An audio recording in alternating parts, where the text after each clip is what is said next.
آپ کے پاس ایک ایسا ذریعہ ہے جس کا ایک سرا اللہ کے ہاتھ میں ہے اور ایک تمہارے ہاتھ میں ہے، اور وہ کیا ہے؟ قرآن مجید۔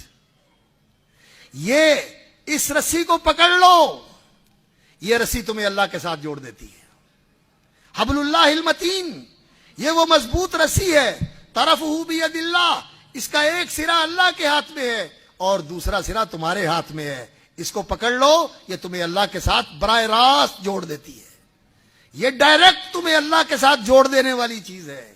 یہ اللہ کے ساتھ جوڑنے کا طریقہ ہے، اور یہ صرف جڑنے کا ہی طریقہ نہیں ہے، بلکہ یہ اس اللہ کا نازل کردہ کلام ہے۔ الرحمن علم القرآن، یہ اس رحمان نے قرآن سکھایا ہے اور اس نے اتارا ہے ہدم و رحمہ، ہدایت اور رحمت بنا کر۔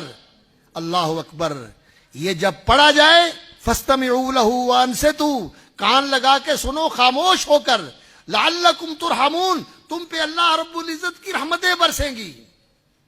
اس کا سننا رحمت اور اس کا پڑھنا رحمت کا باعث۔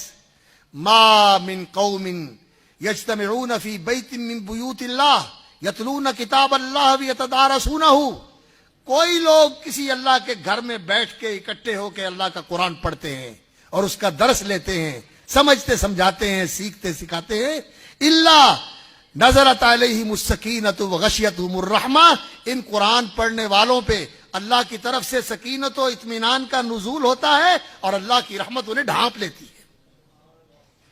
اس کا سننا باعث رحمت، اس کا پڑھنا باعث رحمت۔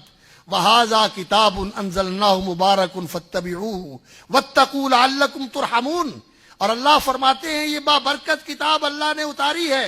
وَهَذَا كِتَابٌ أَنزَلْنَاهُ مُبَارَكٌ فَاتَّبِعُوهُ، اس کو اپنا امام اور پیشوا بنا لو، اسے اپنا رہبر و ہادی بنا لو، یہ تمہارے لیے حجت اور دلیل بن جائے، یہ تمہاری زندگی کا دستور اور تمہاری زندگی کا یہ لائحہ عمل ہو۔ وَهَذَا كِتَابٌ أَنزَلْنَاهُ مُبَارَكٌ، یہ تمہارے لیے برکتوں کے بھی دروازے کھول دے گا۔ وَاتَّبِعُوهُ، اس کی پیروی کرو، لعلکم ترحمون۔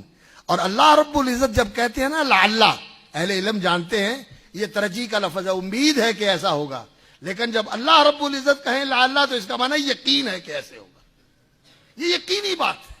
لعلکم ترحمون، اللہ رب العزت کی رحمتوں سے مالا مال ہو جاؤ گے۔ اور وہ رحمان جس نے یہ قرآن اتارا اور اپنی رحمتوں کے حصول کا اور اپنی رحمتوں کے نزول کا یہ ذریعہ آپ کو عطا کر دیا، کیا؟ قرآن مجید۔ اللہ اکبر۔ سننا، پڑھنا، عمل کرنا، اور اگر اس کے مطابق اپنی زندگی کو مرتب کر لو، اپنی زندگی کو ترتیب دے لو، تو پھر اللہ اکبر، اس دنیا میں بھی اللہ رب العزت کی خاص رحمت تمہارے شامل حال رہے گی، قبر میں بھی اللہ کی رحمتوں کے اندر تم محفوظ رہو گے، اور حشر میں بھی اللہ کی رحمت تمہاری کارساز رہے گی، اور تمہاری منزل یہ ہوگی۔ اللہ اکبر۔ جس نے اس قرآن کو اپنے آگے رکھا اور اپنا پیشوا بنایا، قادہ الی الجنہ، یہ قرآن اس کا ہاتھ پکڑ کے اس کو جنت میں لے جائے گا اور اللہ کی بارگاہ میں سفارش بھی کرے گا۔